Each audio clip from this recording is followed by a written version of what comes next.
talaga ang galing ng Pinoy pagdating sa kantahan. Sa Davao, natuto namin ang isang singing secure na internet sensation na ngayon dahil sa kanyang boses na ala Brian McKnight. Yan po ang tinutukan ni Rida Reyes.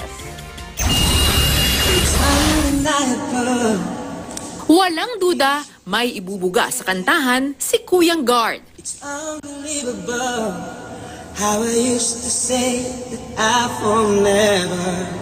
Siya si Gary Jape Flores, aka Brian McKnight ng Davao City, reporting for duty.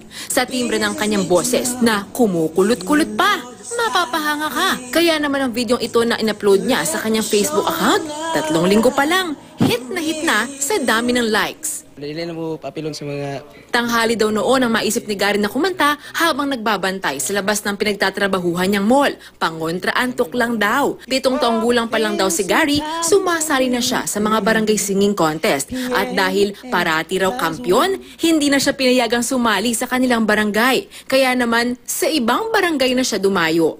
Ang napapanalunan, dagdag daw sa kanilang pantustos sa pamilya. Yeah, cause you're like a dream come true, too. Just wanna be with you. Proud naman ang mga kasamahan ng 28 taong gulang na si Q. Kung bibigyan daw ng chance na magkaroon ng singing career, sagot lang ng gwardyang single pa, why not? If ever I believe my work is done, then I started back at one.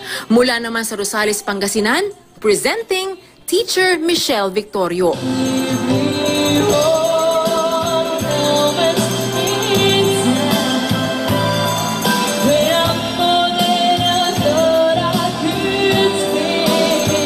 Alawit ni Houston naman sa pagbirit.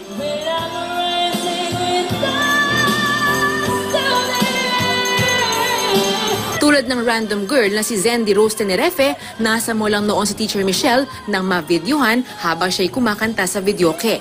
Instant hit din siya sa internet. Masaya po kasi na-appreciate nila yung kanta ko.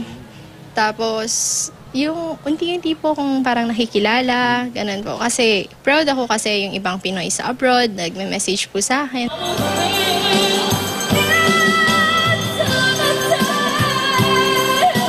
Rida Reyes, Nakatutok, 24 Oras.